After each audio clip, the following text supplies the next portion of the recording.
Good morning. Good We're all morning, here. everyone. I'm Hello. back.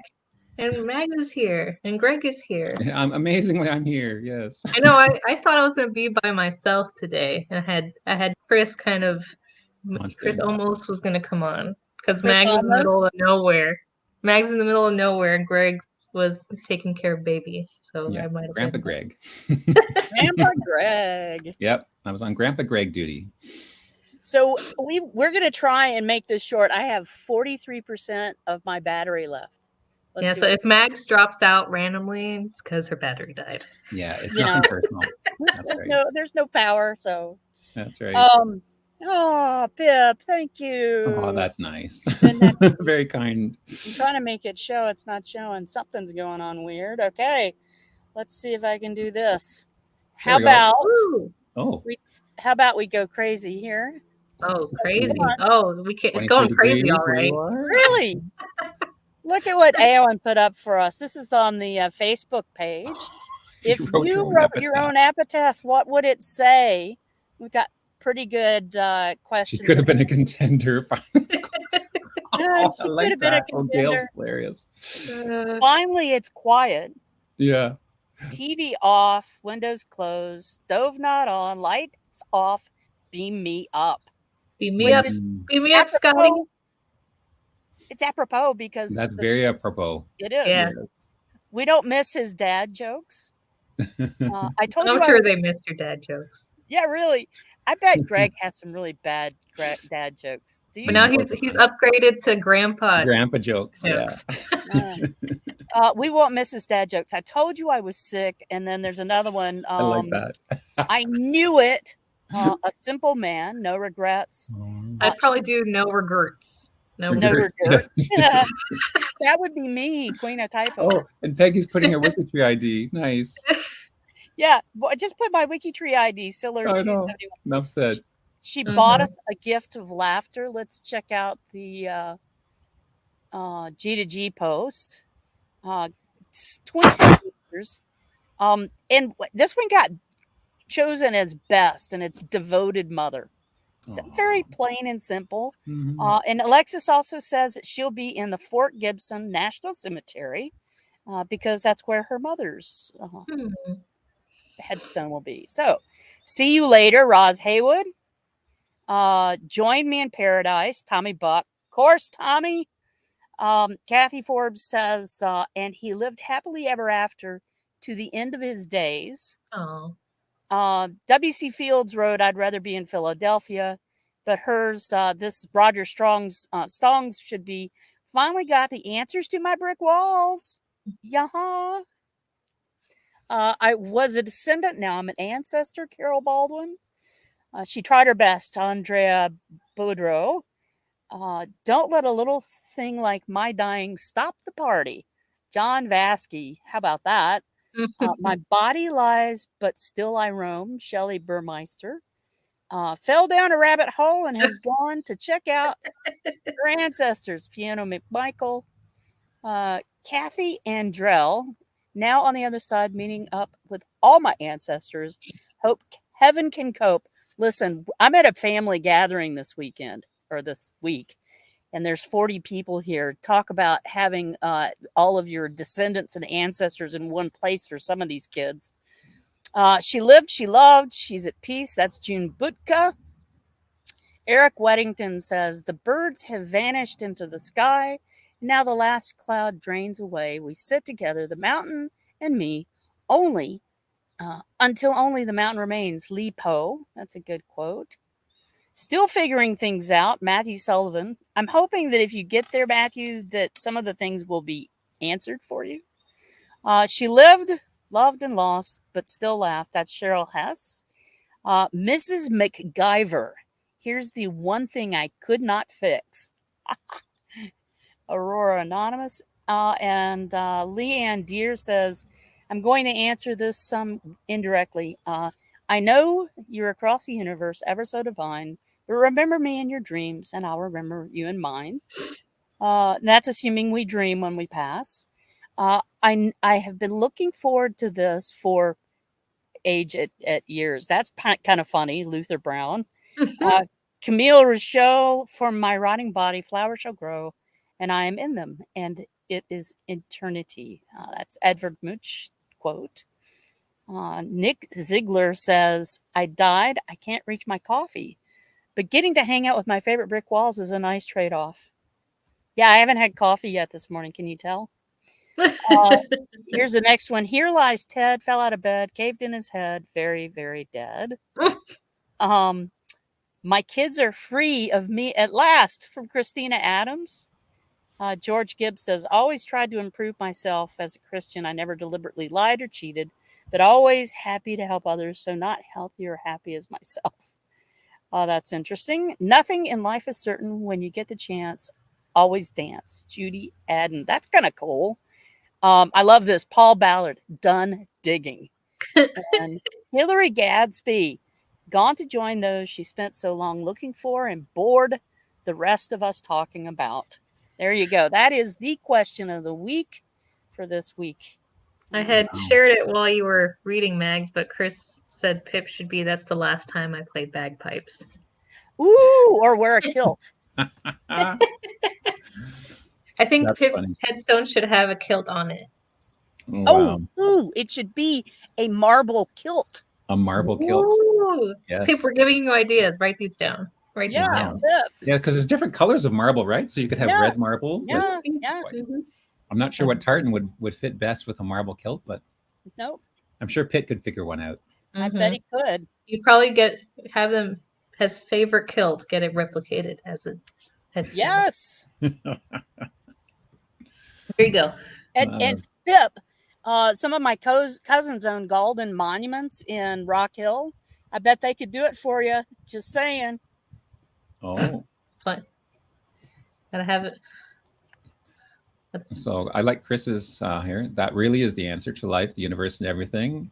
And then the follow-up to that is that the shape of the grave would be in the number 42. 42. Or plot number 42 or something like that. Pip says he likes those ideas. That's good. Wow.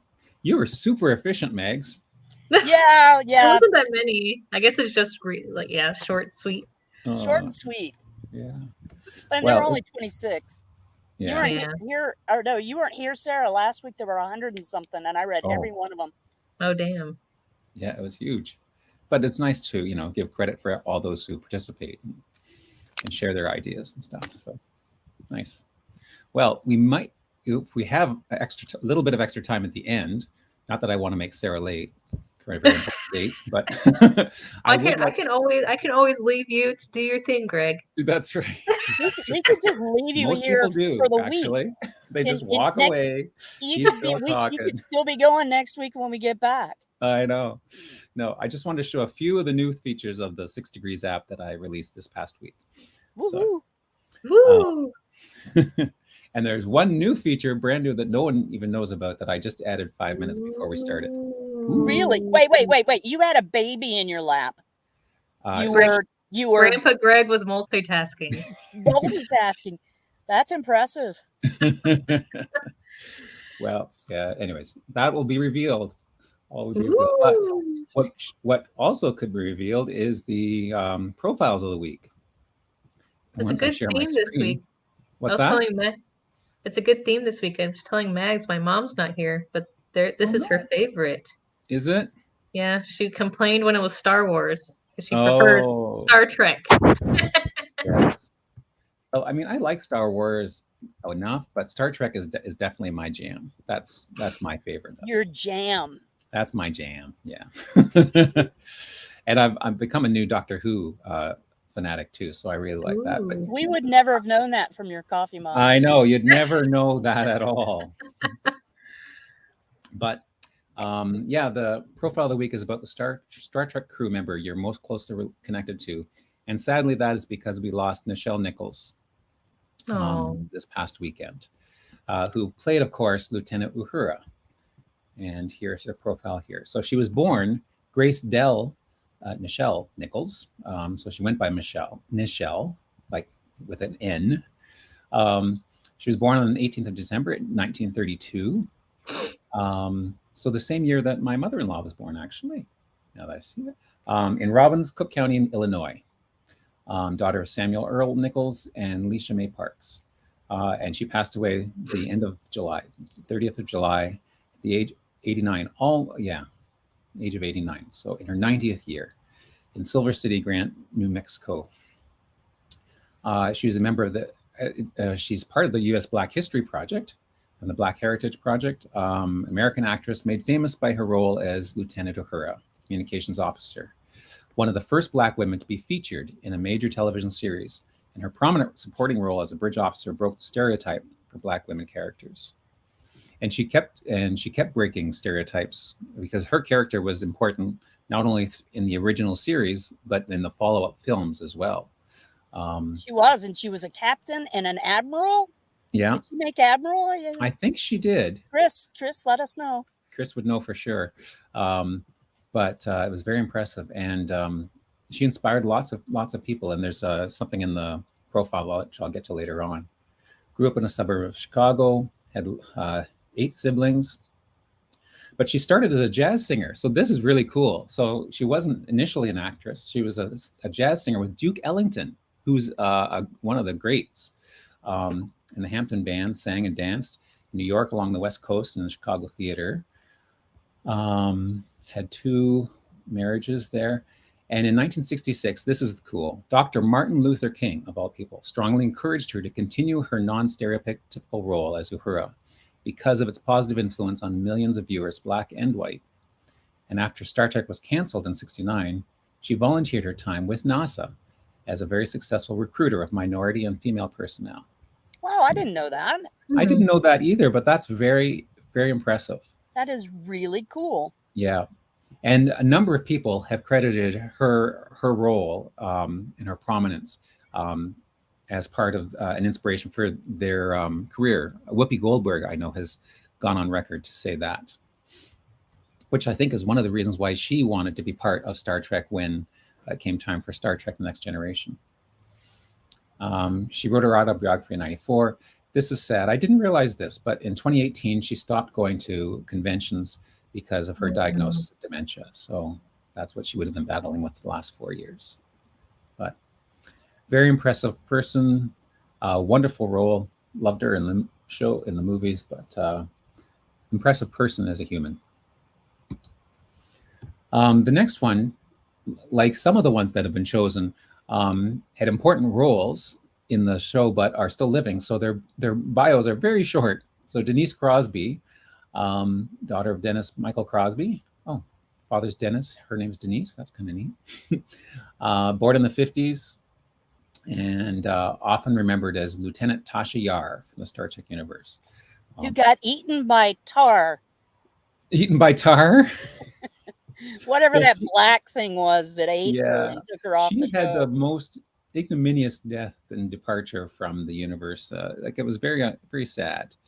I don't know why they did that, story-wise, anyways. But I mean, if the actress wanted to come back, there is a twin of hers or a alternate universe version of her that is alive somewhere that they could bring back in. Yes, if they wanted to. So that's a possibility. But she's a great actress. I've seen her in other things lately too. I think she was in Ray Donovan, and she did a really good job at that. Quite a different role. Chris Ferriello says that she also played Romulan Sub Commander Sela. I mean, we have to be up on this stuff. Wow, that's a deep dive. Javelin said that they thought they did bring her back. Oh. I thought they did too. Okay. In one of the movies that she was back. Oh, okay. As herself or as an alternate? Anyway. I think as herself. Oh, well, that would be nice. That's good. Greg, Sarah, your closest is Gene Roddenberry. Greg, I think it was D. Kelly, 19, unless I miss 18. Look. Gene Roddenberry. I guess I looked. I didn't see the 18. Never mind. Right. And Greg, your closest is Jimmy Doohan. Excellent. I'm right here. James Montgomery Doohan. And then Gene Roddenberry. And Gene Roddenberry is my closest too. Oh, is he? Okay. So Jimmy Doohan is Canadian, born on the 3rd of March, 1920 in Vancouver, BC. Woohoo! Son of William Patrick Doohan and Sarah Frances Montgomery Doohan. So his parents were Irish, I believe. So he's a Canadian actor, best known for portraying Chief Engineer Montgomery Scott on Star Trek. But his parents emigrated from Northern Ireland. So it's funny, his parents were Irish, but he played a Scottish person. And Pip says he looks great in a kilt. Looked great in a kilt. I'm sure he did, yes. His father owned a chemist shop or a pharmacy in Bangor Town Centre on Main Street beside the Trinity Presbyterian Church. So Jimmy served in the World War II, landed on Juno Beach on D-Day as a member of the Royal Canadian Artillery. Wow. He was hit by 4 bullets, and a bullet struck his chest, but his life was saved because it hit a silver cigarette case that he'd been given to him by his brother. Ooh, wow. Isn't that cool? Like you see that in the movies sometime, but this actually happened in real life. So that's pretty cool. Sadly, he also suffered from Alzheimer's and was also ravaged by Parkinson's, diabetes, lung fibrosis. Passed away on 20th July of 2005. Chris says he lost a finger during World War II. That's why you never see his left hand on screen. I don't know if it says that. It does say about him losing the finger, but it didn't mention that's why you don't see it on screen. And I never actually noticed that you never see it. And Hillary says that her closest is Gene Roddenberry. Okay. One of the coolest things about Scotty is that some of his ash, a quarter ounce of his ashes, were launched into orbit around the Earth. Ooh, that's cool. Yes, they were. Up, Scotty. It would be cool if his ashtray could like beam you up from the Then next is Jonathan Frakes. So he was born in the 50s, son of James Frakes, and number one. Number one, yes. Next Generation, sir with Captain Jean-Luc Picard, of course. Born in 1952. So the biography gives the full details that the info at the top privatizes, which is kind of funny. But all this would have been available on Wikipedia anyway, so it's not really that private. He ran track and also was an actor. His father was a critic. Is an actor. Yes, still acting. So yeah, he started out as William Riker, number one in the Star Trek Next Generation. Did a lot of the films, but he's also been involved with, I don't know if he's been involved with every single series, but almost every single series for sure coming on, either starring, having some type of starring role as a cameo, or as directing, because he's done a lot of directing as well. I love all the stuff that Chris Ferriello is throwing up. That's right. He says the TNG cast will reunite next spring. How about that in the 3rd season of Picard? Yeah, I'm pretty excited about that. I mean, the cast they had for season 1 and 2 of Picard, I really liked. So I'm kind of sad to lose some of them, but having the originals back, that will be nice too. Greg, we have a question for you, or Sarah. I don't care. It doesn't matter. Show a mix of yellow and green, but the relationship finder will name a direct connection. Okay, so the connection finder, that's an excellent question, Betsy. The connection finder finds the closest connection between two people, and it uses a combination of blood connections and marriage connections. And so when the colors change from, well, let me just show you with my connection to Jonathan Frakes. So when the color changes from green to yellow, that means that point is an in-law connection, a connection by marriage. So from Jonathan up to John Hendricks, those are all directly related. Those connections are all directly by blood. Father, mother, sister, brother, son.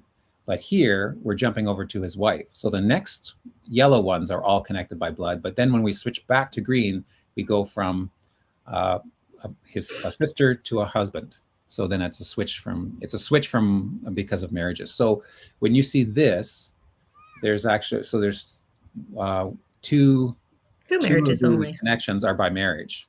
If it was solid green, then that would mean the connection would be a direct by blood connection.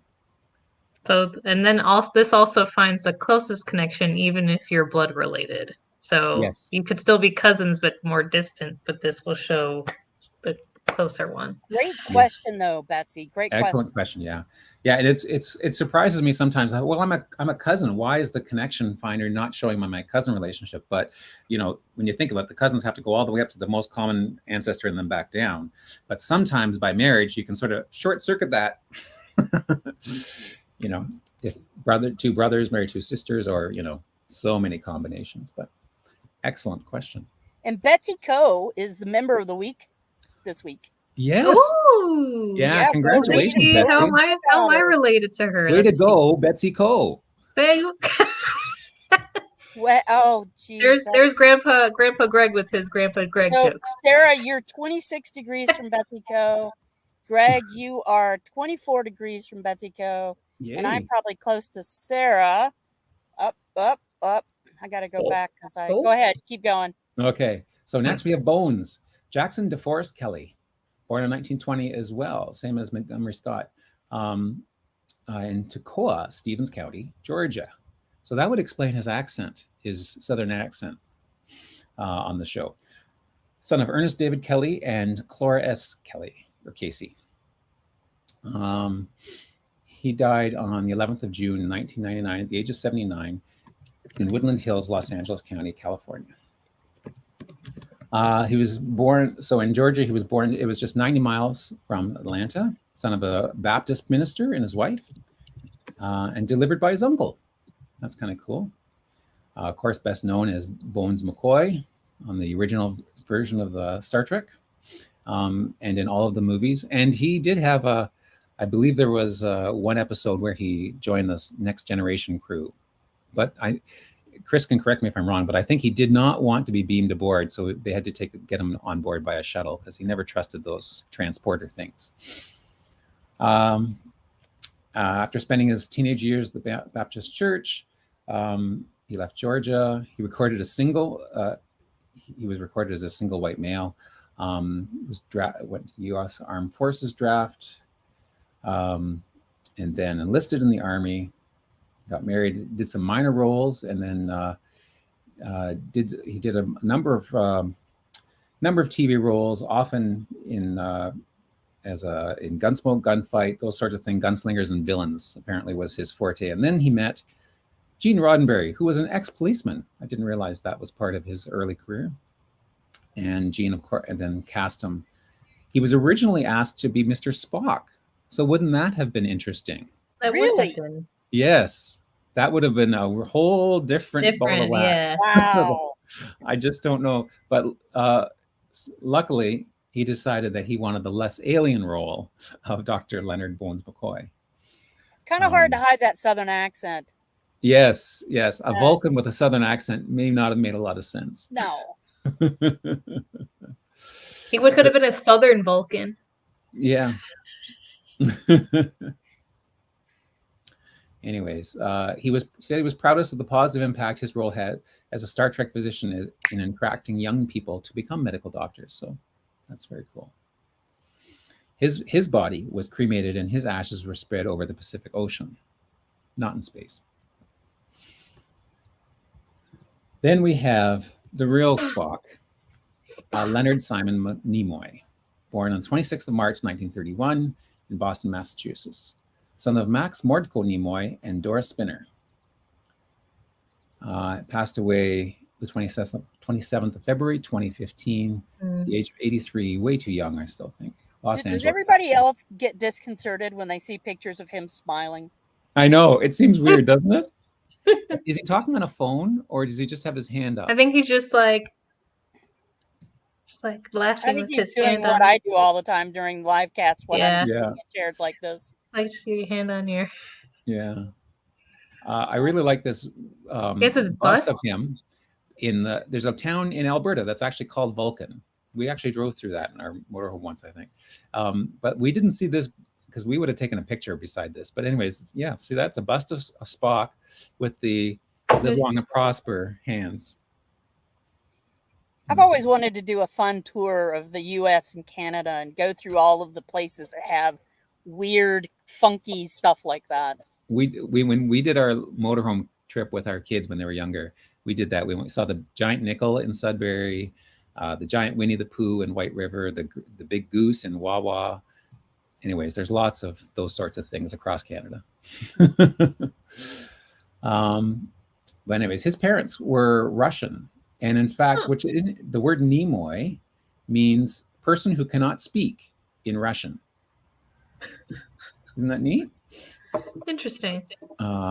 So Russian Jews and Nimoy himself had long been active in the Jewish community, and he could speak and read Yiddish. He also served in the United States Army Reserve. So most of these people have a connection to the Army. So that's pretty impressive.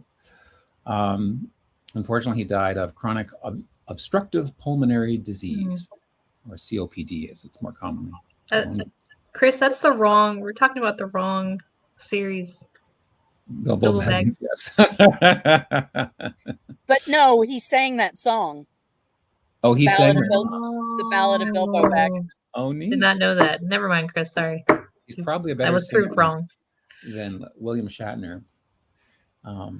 Anyways, Are we going to talk about William Shatner? Yeah, that's right. Is that how I should do his profile? Anyway, Gene Roddenberry, the guy who started at Rolling, born 19th of August 1921 in El Paso, Texas, passed away the 24th of October 1991.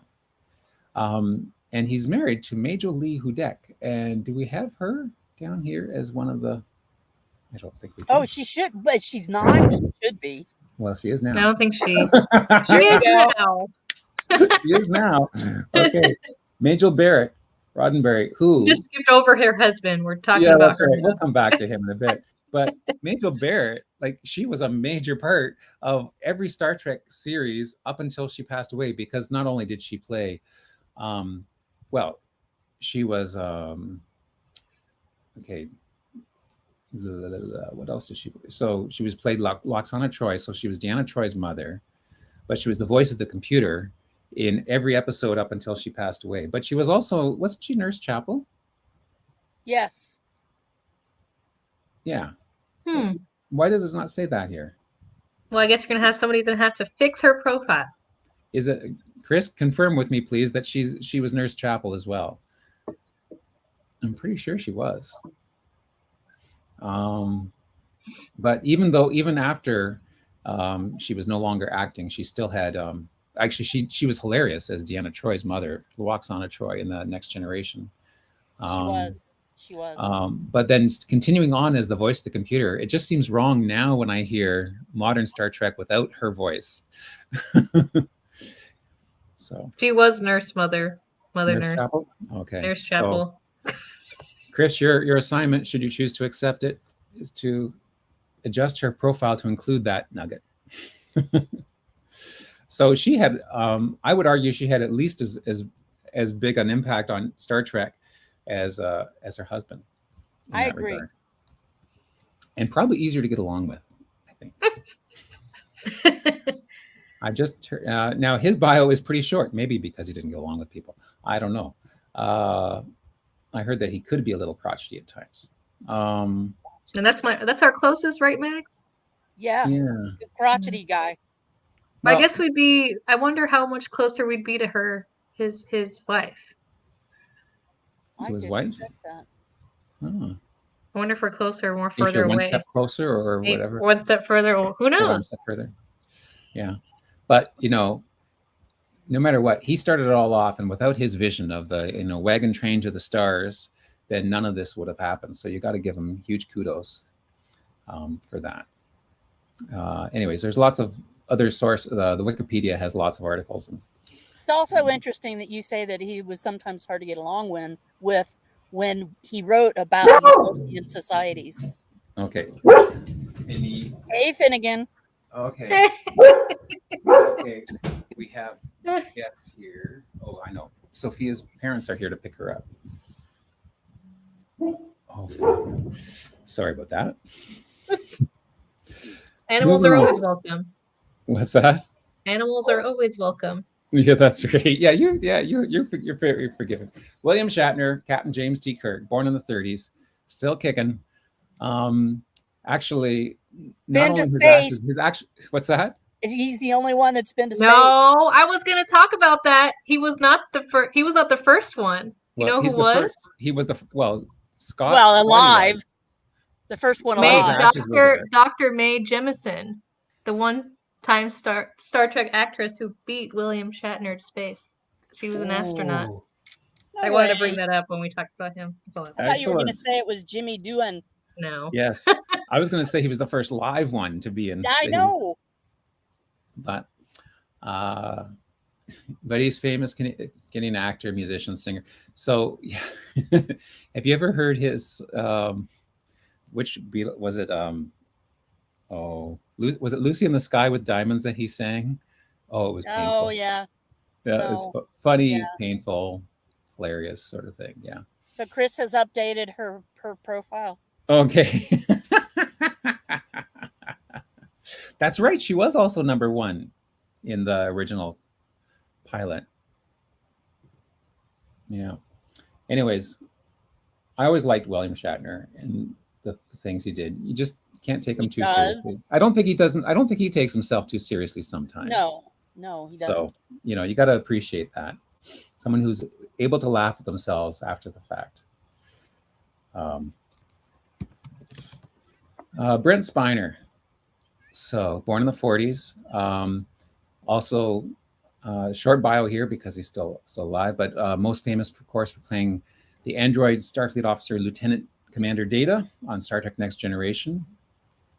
And he's portrayed Data on that show, in the movies, and in the latest Picard series, he portrays one of Data's, not ancestors, because he was one of the forebears of one of Data's creator. But anyways, he continued to find acting roles in Star Trek and does quite a good job of that.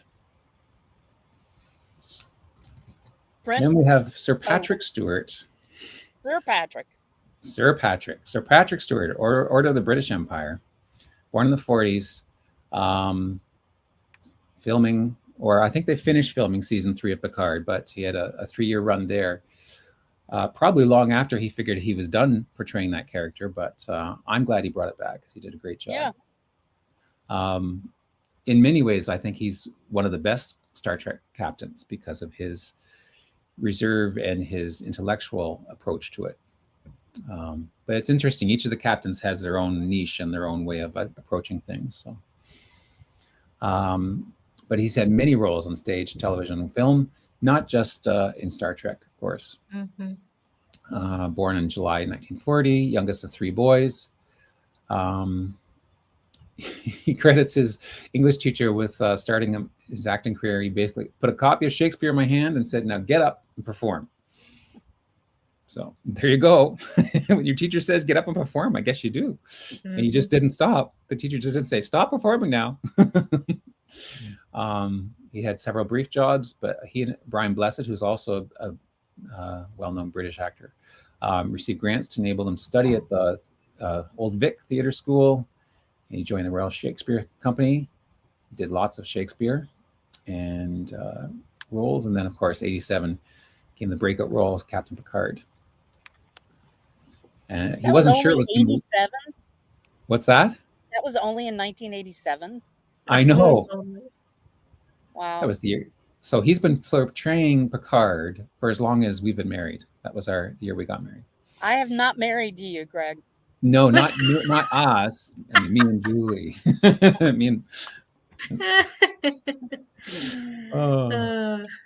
And then, of course, the other big role that Chris is probably screaming at us in the chat is about his role as Professor Charles Xavier from the X-Men films. Was doing that. But his first love was the stage. He did a big show, a one-man show called The Christmas Carol, where he played all 40 parts. Oh, wow. That would be wonderful to see. I want to see that. None of you guys have seen that, right? Anyone on the chat seen that? That would be amazing to see. I wonder if they record. I wonder if there's any recording of it, or if it was like non-recorded. Oh, I don't know. He needs to do it again. Somebody needs to tell him he Yes. needs to do it again. In 2012, he carried the Olympic torch as part of the Summer Olympics. So that was pretty cool. But he was only voted third greatest Yorkshireman after Monty Python's Michael Palin and actor Sean Bean. Really? Sean Really? Bean? Sean Really? Bean? Do you know who Mr. Sean Bean is? Yes. Sean Bean's the actor who always dies. He does always die. Poor Sean Bean. Every movie. I like how you pulled him up. At Well, least he's just in still case you alive. didn't know who he was. There he is. He's Game of Thrones and Lord of the Rings. And the Fellowship. he does a lot of sci-fi stuff, not fantasy stuff. Mm-hmm. His name bothers me too. Like, well, if you pronounce why it not wrong, Sean Bean or Sean? But I like this. He shares the Guinness World Record. We're back to Patrick Stewart now. Okay.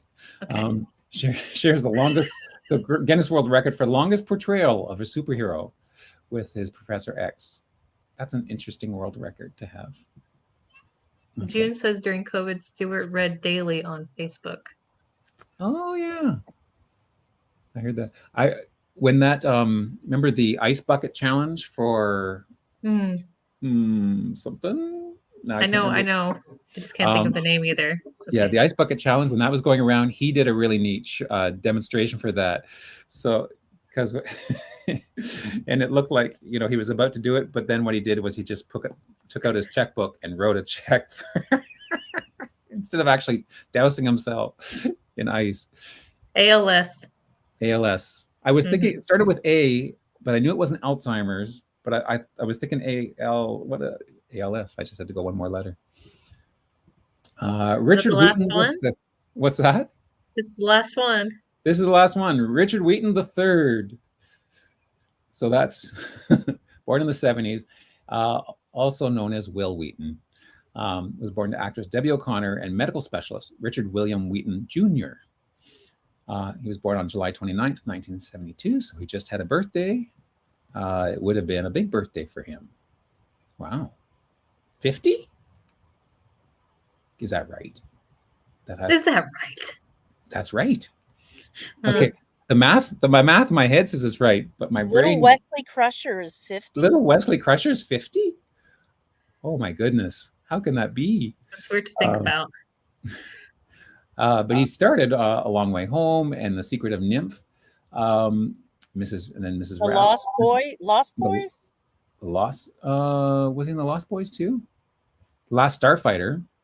Oh, but his part in The Last Starfighter was cut, so he ended up on the cutting room floor. There was a big young youth movie that he did that is huge. Stand By Me. Stand By Me. Stand By Me. There you go. Yeah. Not Lost Boys. Yeah, Stand By Me. He was Gordy LaChance.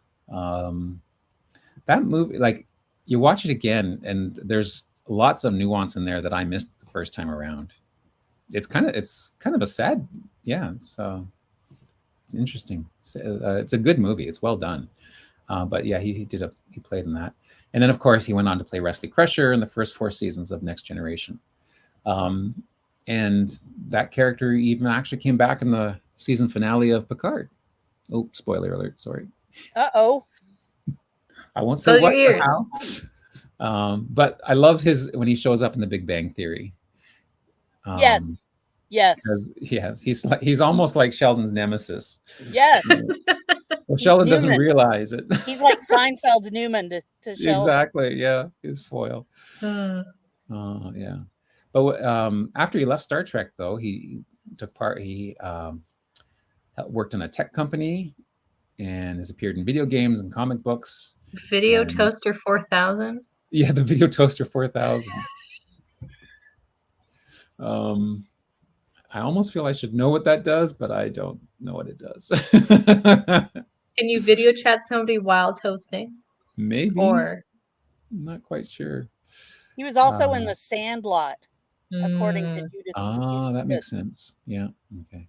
So he suffers from generalized anxiety disorder and chronic depression and supports mental health nonprofit organizations in raising awareness for these conditions. So that's really important work, supporting that, because lots of people suffer from that.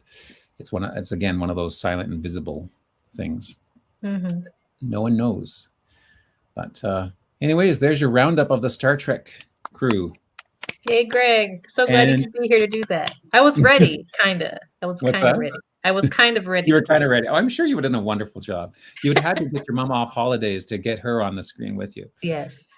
That would have been fun. Mm-hmm. Not in the Sandlot. Not in the Sandlot. Oh.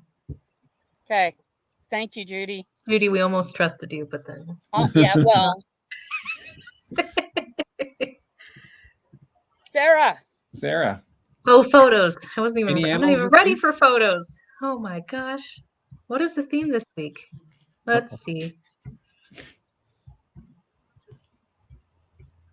Hold on, let me.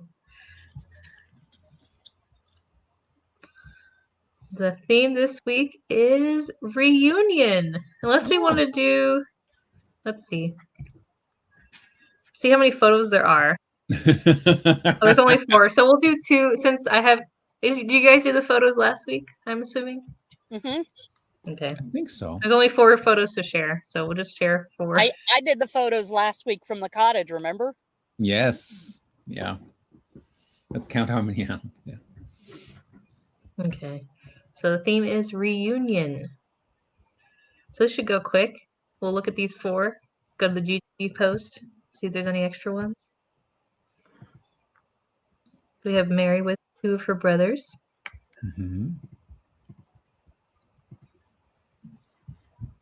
That's an interesting lamp. I like that lamp. Yeah. Oh, yeah. Well, sometimes people drape them with stuff to make them not be so bright. I don't know. That's. Oh, yeah. Maybe that's that. Oh, cool. Nice. Alexis shared this with us. Them in front of the Travelodge, at the Travelodge. Do we have to pay? Does the Travelodge have to pay us for giving them free advertising? Product placement? Travelodge. Where you travel to. Reunion of daughters from 3 families. 2 daughters not available. Says Kathleen. In British Columbia. I have no photos from the. Actually, I do have great photos from this weekend. I have the best photo I've ever taken in my life. Oh. and this one says, I can't even. Schuler's mingle at the mansion. And it's a newspaper article. A little alliteration there. Nice. Mingle at the mansion. So the first National Schuler reunion in 1980, hosted by the Friends of Schuler Mansion, followed by one in 1983, were very worth traveling long distance to attend. My family attended and contributed information to the meetings. I'm posting this to notify Schuler family, extended family, or those interested in New Netherlands culture that it was quite worthwhile. Very cool. Yeah, I would have pronounced that Skylar. But maybe I don't know. Let's see if we have anything else here. Okay. So there's 5 answers, so we might have a photo.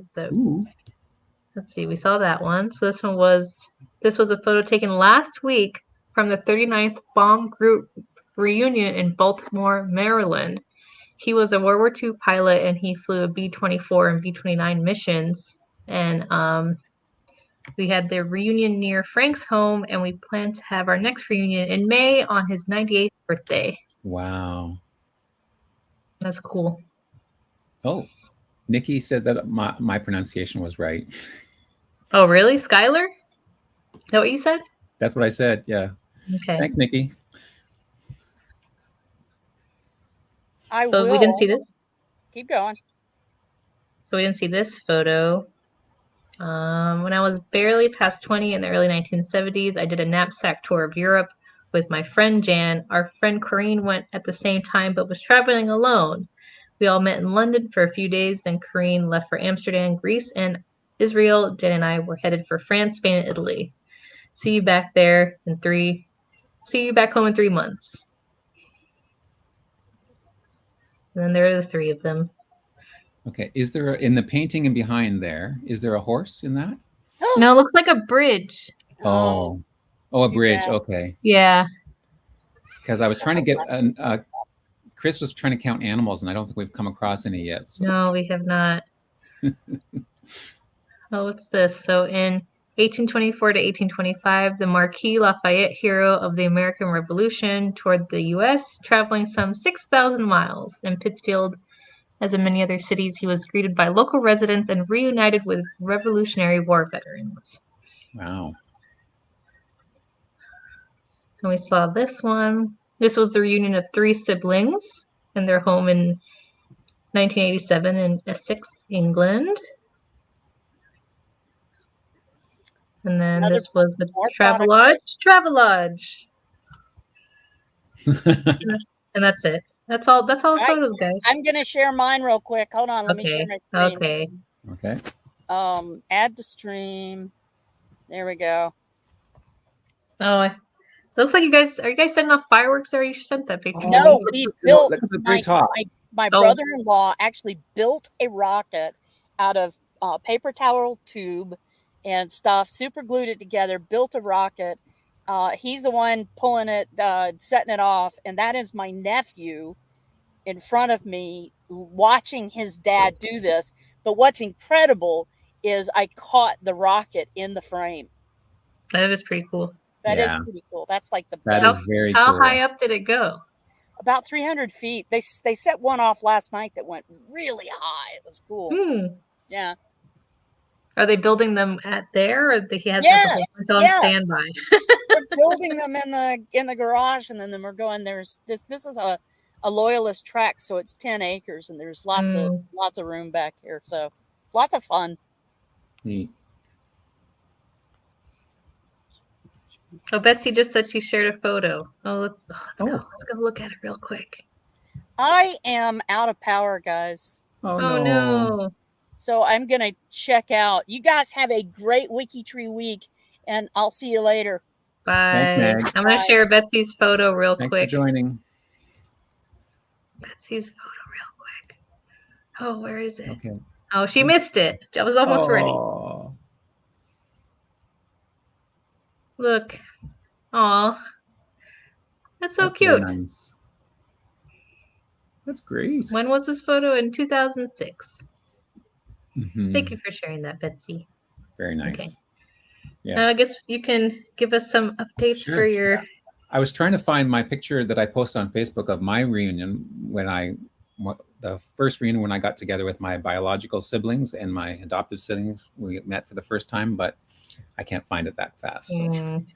It should be easy to find something you've posted on Facebook, you'd think, but it's not. It's not.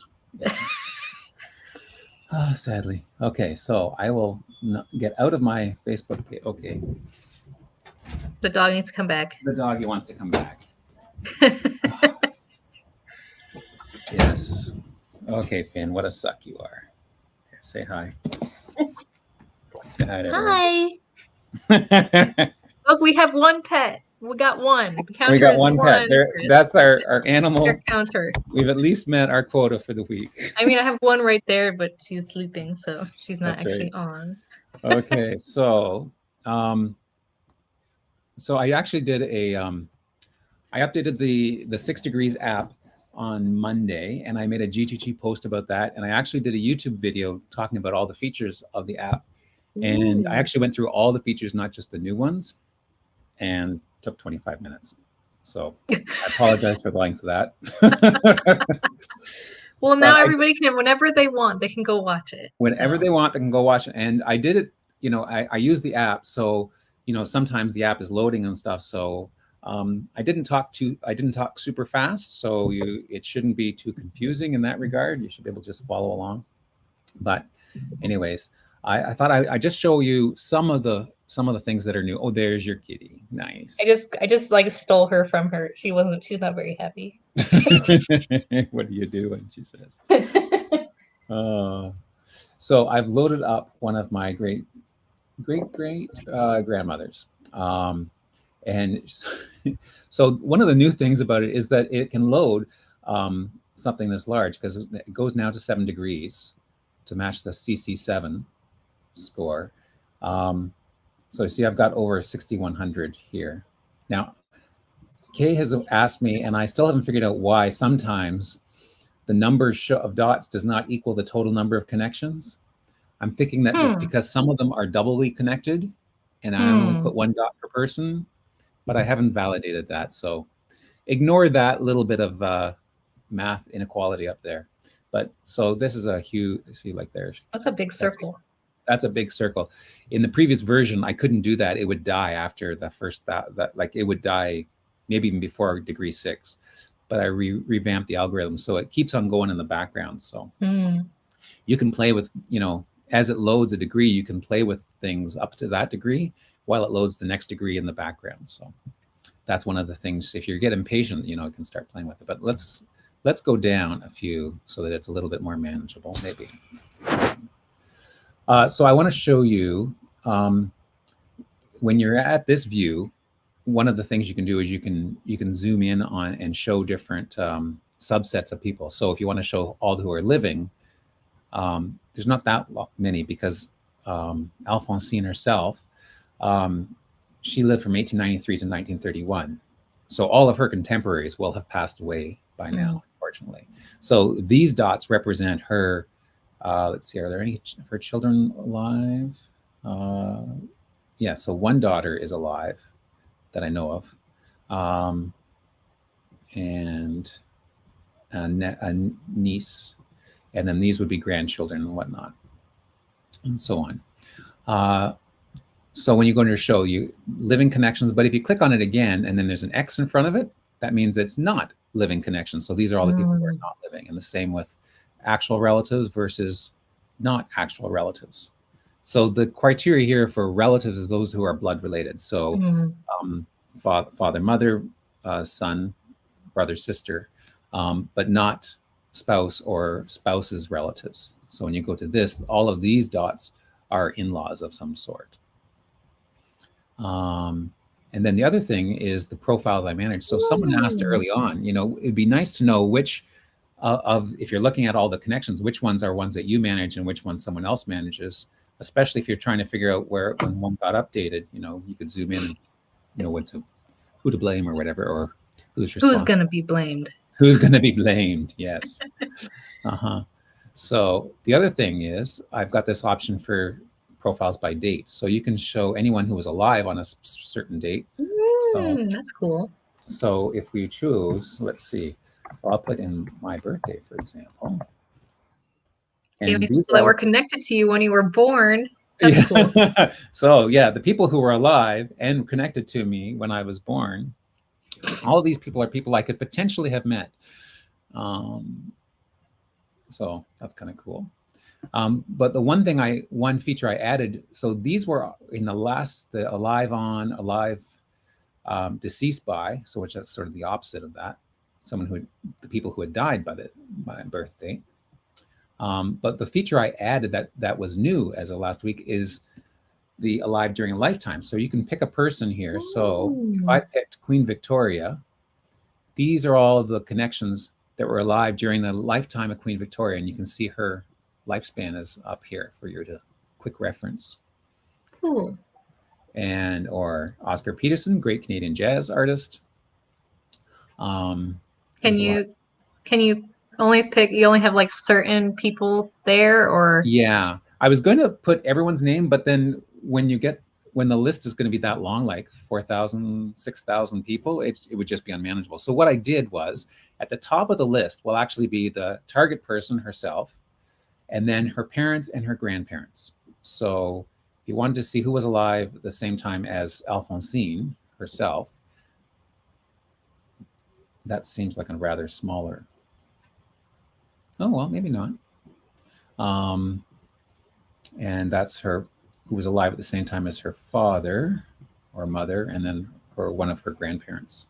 But I also, if you look down, I also go to the wiki page homepage and I find people who are on there. And then every week this gets updated. So Nichelle Nichols is there. So now you can see who was alive during her lifetime, or any of the other people who are on the homepage at any given time. So Elvis Presley apparently is on right now. So you can see who was alive during his lifetime.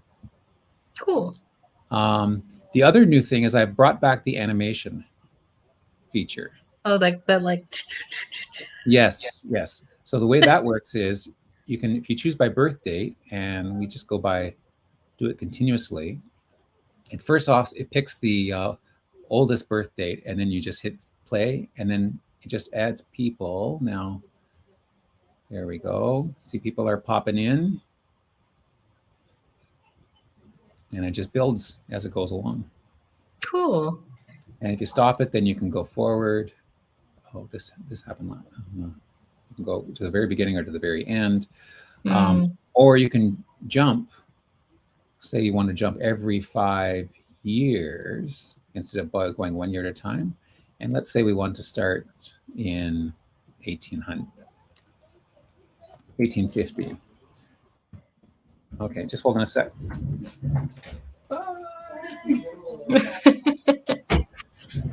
Just saying goodbye to my daughter and son-in-law and my little granddaughter.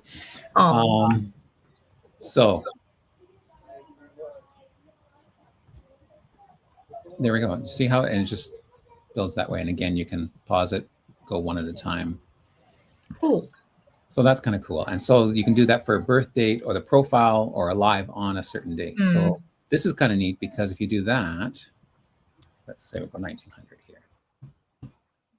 So these are all the people who are alive at 1900. So if I go forward one.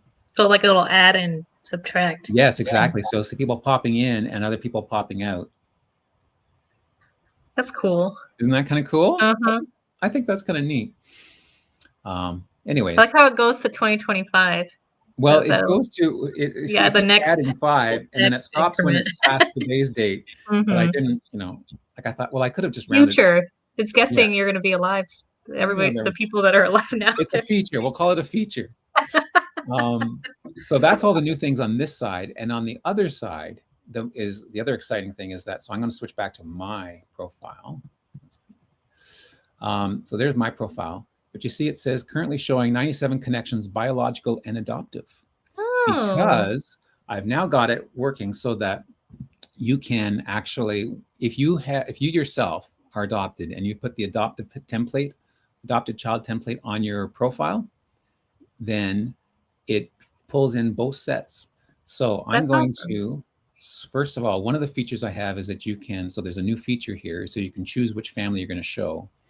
There's also a privatization feature. So I'm going to hit privatize. So now I'm going to go to first name. So there's me. Patrick and Bernadette are my adoptive parents.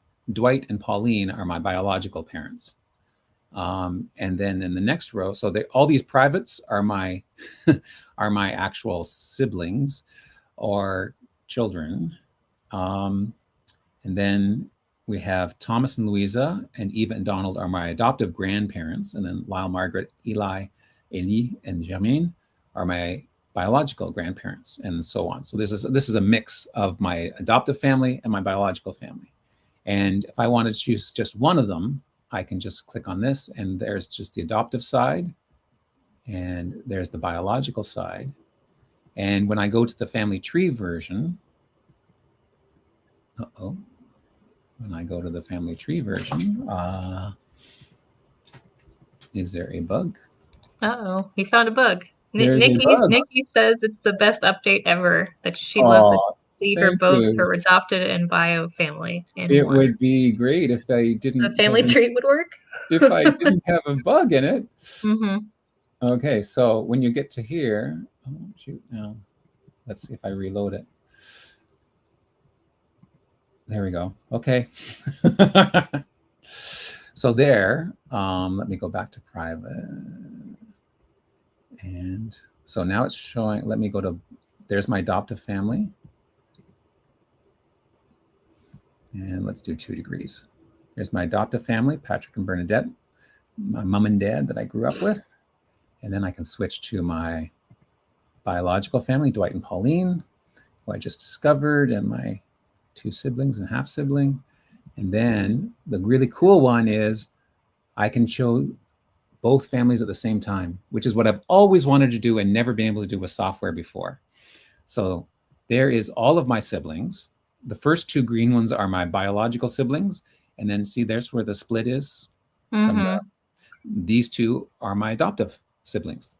Melissa says, wonder if you could color code them adopted versus biological, or maybe have different circles, like dotted versus, I don't know.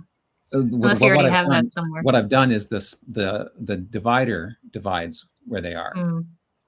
And then also this half of the tree says adoptive. So that leads up to Patrick and Bernadette, my adoptive family.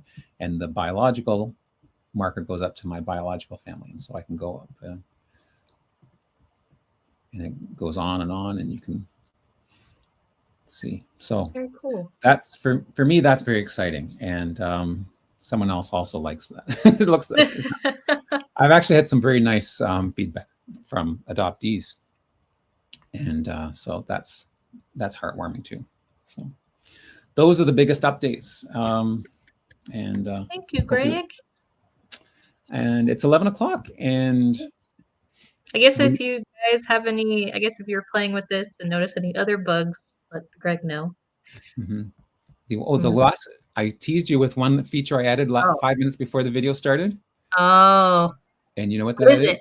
Under other views, I've now added a link to the new timeline app that our friend Steve Harris just created and just released this week. Awesome. So this is a very cool app that Steve put together.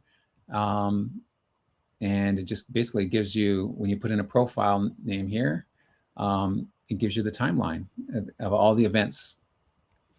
That's really cool. Isn't that neat? So there we go. So brand new. You heard it here first, folks. Heard it here first. Yes.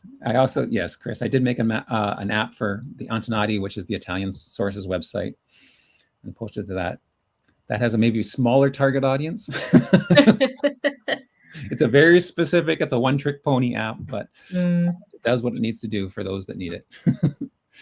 Anyways, thanks, Sarah, for coming. Yeah. Well, I guess that it's time to go. We will see you next time, guys. Yeah.